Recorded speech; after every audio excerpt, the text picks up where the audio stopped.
I would say my answer would be we've lost 2,000 plus Virginians to COVID-19. So if you don't think this is real, take some time and go sit down and talk to the family of one of these individuals that have lost their lives.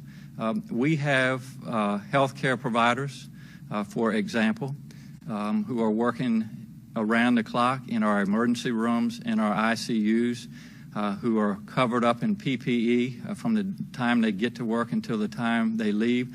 We have individuals that are working on the front lines that can't go back to their homes because of the risk of spreading the virus to their loved ones. Talk to those people.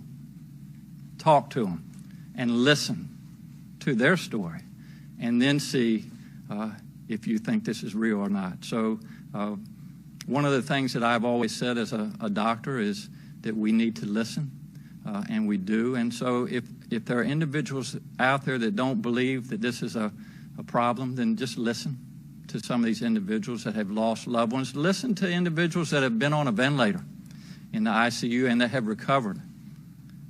Listen to their story.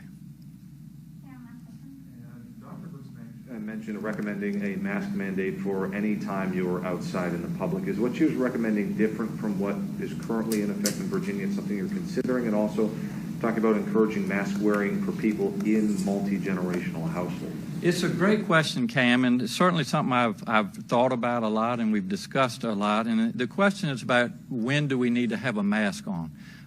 And certainly our guidelines and what we're enforcing are when one is indoors.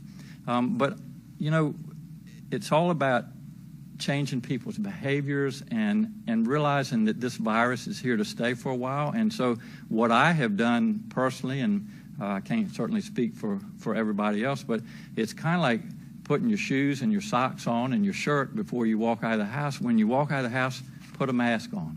Now, there are exceptions. For example, I like to run. I ran this past weekend, and it might not have been a good idea, might not have been doctor's orders, but it was 95 degrees, 100 degrees.